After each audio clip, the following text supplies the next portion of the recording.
दोस्तों नमस्कार। आप डीएनएम शो देखना शुरू कर चुके हैं और डीएनएम शो में हम अपराध की सच्ची कहानियां आपके सामने लेकर के हाजिर होते हैं। और आज की जो कहानी है वो राजधानी लखनऊ की है।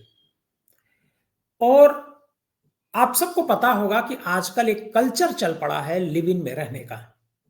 लंबे समय तक जो यूथ है, कपल हैं, वो शादी नहीं करते हैं और लिव इन में रहते हैं। और लिव इन में रहते रहते कई बार बड़े हादसे हो जा रहे हैं। कुछ इसी तरह का हादसा लखनऊ में 16 तारीख को, मतलब इसी 16 जनवरी यानी गुरुवार की रात में होता है। लखनऊ की एक कॉलोनी है वृंदावन कॉलोनी। वृंदावन कॉलोनी में गिरिजा शंकर नाम का एक व्यक्ति होता है जो अपने को अधिवक्ता बताता है।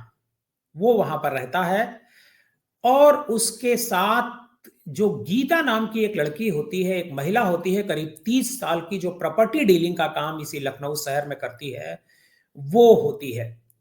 और गिरिजा शंकर अपने को खुद को अधिवक्ता बताता है। और ये दोनों जो है राय बरेली के रहने वाले होते हैं। गिरिजा शंकर रहने वाला होता है राय बरेली के अकबरपुर कछवाहा का। और करीब 10 साल से दोनों लिव इन में यहीं पर रह रहे थे और बड़े आराम से रह रहे थे। दोनों के बीच रिश्ते भी काफी अच्छे थे। लेकिन जो गीता थी वो अक्सर गिरिजा शंकर पर शादी के लिए दबाव बनाया करती थी। कहती थी कि हम दोनों अब शादी कर लेना चाहिए हम दोनों को, और शादी करके बच्चे पैदा करना चाहिए। गिरिजा शंकर सुनता था और सुन करके उसे अनसुना कर देता था। दोनों के बीच इस तरह की बातें अक्सर चला करती थी, कहासुनी भी होती थी, लेकिन शादी तक बात नहीं पहुंच रही थी।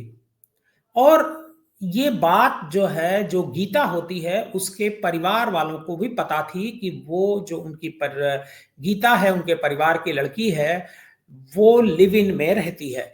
गीता का जो भाई एक होता है लालचंद, लालचंद बताता है कि गीता 10 साल से गिरिजा शंकर के साथ लिव इन में रह रही है। 16 तारीख की जो रात होती है उस दिन एक घटना घटती है। 16 तारीख को जो है, जो गीता होती है वो अपने चचेरे भाई यश वर्मा के साथ अंसल प्लाजा जाती है। वहां पर कुछ परचेजिंग करती है और परचेजिंग के बाद वो घर लौट आती है। उसके साथ यश वर्मा होता है जो उसका भतीजा होता है।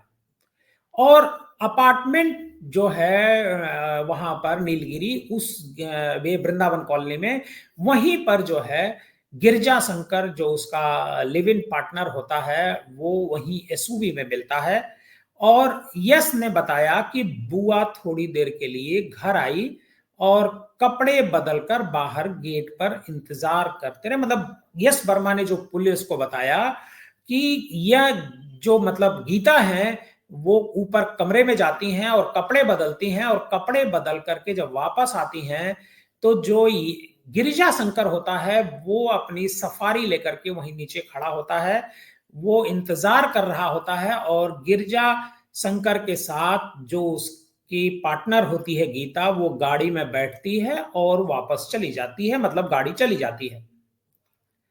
रात भर के बाद जब वो वापस नहीं लौटती है और जो गिरिजा शंकर होता है उसके बारे में भी कुछ नहीं पता चलता है, लेकिन गीता से उसकी भाई की बात नहीं होती है, मतलब लालचंद की बात नहीं होती है। वो जब भी फोन करता है तो गीता का फोन स्विच ऑफ बताता है। और जब स्विच ऑफ बताता है तो उससे संदेह होता है और वो गिरिजा शंकर को फोन करता है। गिरिजा शंकर फोन उठाता है और वो बताता है कि तुम्हारी बहन का जो है एक्सीडेंट हो गया है। जो घर वाले होते हैं वो भागते हैं और भाग करके लखनऊ पहुंचते हैं, और जब वहां मौके पर पहुंचते हैं, मतलब ट्रामा सेंटर पहुंचते हैं, तो पता चलता है कि गीता की मौत हो चुकी होती है। पुलिस को सूचना दी जाती है। पुलिस गीता के बॉडी को ले जाती है और पोस्टमार्टम के लिए ले जाती है। पोस्टमार्टम उसका होता है और पोस्टमार्टम के बाद उसके शरीर पर काफी इंजरी होती है और जो एसयूवी होती है उससे उसको मतलब उसका एक्सीडेंट होता है। एक्सीडेंट बताया गया था कि एक्सीडेंट होता नहीं है, लेकिन बताया गया था कि ये एक्सीडेंट है और उसमें गीता की मौत हो जाती है। लेकिन जब भाई पुलिस के पास पहुंचता है, पीजीआई पुलिस के पास, जो लालचंद है वो कहता है कि उसकी बहन का मर्डर किया गया है।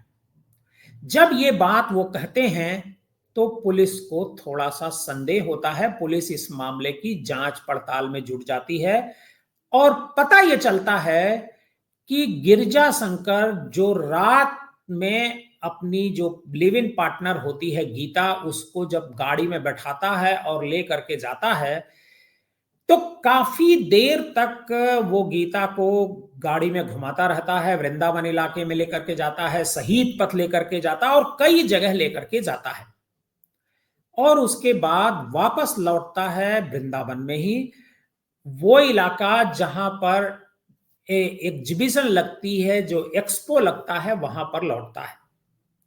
और वहां पर लौटने के बाद तब तक आधी रात से ज्यादा का वक्त हो चुका होता है, गाड़ियां भी वहां पर कम होती हैं, मतलब जो सड़क होती है वो एक तरीके से सुनसान हो जाती है।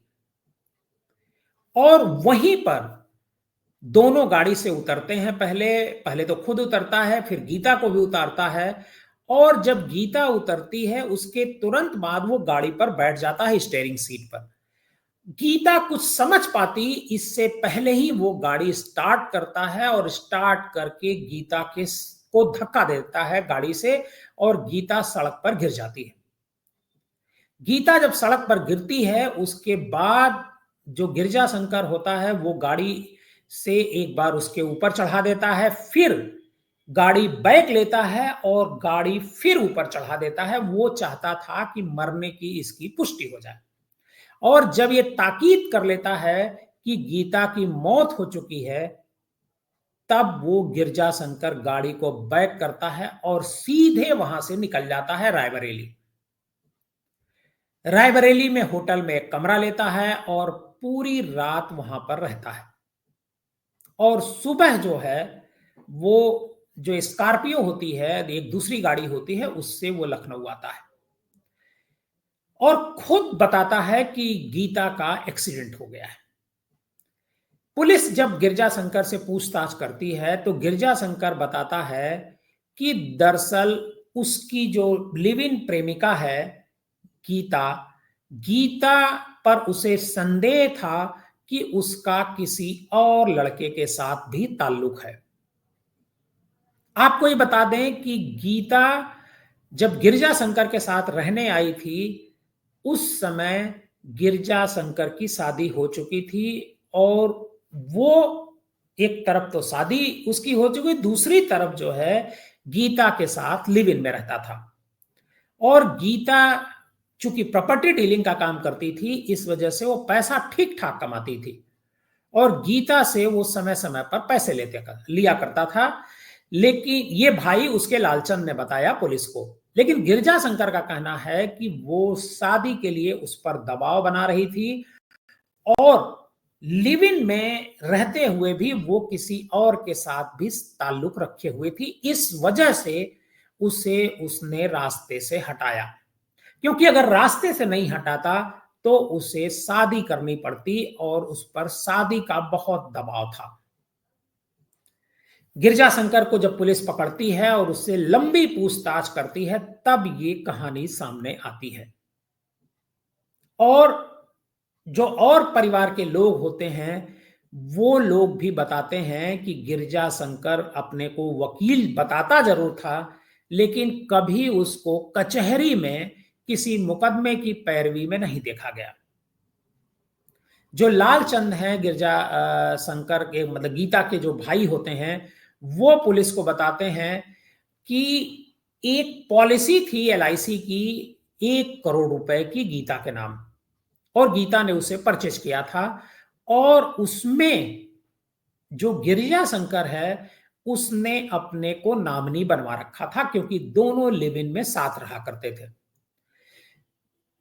उनको शक है लालचंद को, गीता के भाई को, कि हो सकता है उस पैसे के चक्कर में भी जो है इसका मर्डर किया गया हो।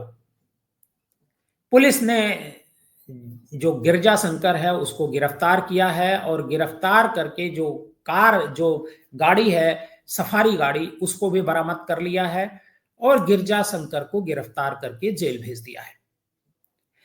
लेकिन आज की जो कहानी है वो आपको क्या संदेश देती है? आज की जो अपराध की कहानी है वो ये संदेश देती है कि अगर आप किसी के साथ, चाहे वो महिला हो चाहे वो पुरुष हो, अगर वो किसी के साथ लिव इन में रहते हैं तो शादी क्यों नहीं करते हैं? लिव इन की कोई कानूनी मान्यता भी नहीं है, फिर भी आप लंबे समय तक 10-10 साल तक लिव इन में रहते हैं और शादी के लिए जो पुरुष होता है उस पर दबाव बनाते हैं और पुरुष महिला पर दबाव बनाता है कि दोनों शादी कर लें, लेकिन शादी करते नहीं हैं। अगर आपको शादी नहीं करनी है तो लिव इन में रहने की जरूरत क्या है? अगर आप इसी तरह रहते हैं तो ये जो घटनाएं हो रही हैं, जो ये घटना लखनऊ की है गिरजा शंकर और गीता की, जिसमें गीता की जान चली गई और गिरजा शंकर जेल की हवा खा रहा है, ये आपके साथ भी हो सकता है। मैं ये जो कहानी सुना रहा हूं आपको डराने के लिए नहीं, बल्कि आपको सावधान करने के लिए। आप सावधान रहिए और तभी आप इस तरह की आपराधिक घटनाओं से बच सकते हैं। अगर आप हमारे इस चैनल पर डीएनएम शो पर नए हैं तो हमारे इस चैनल को सब्सक्राइब कीजिए और इस कहानी को ज्यादा से ज्यादा लोगों को शेयर कीजिए।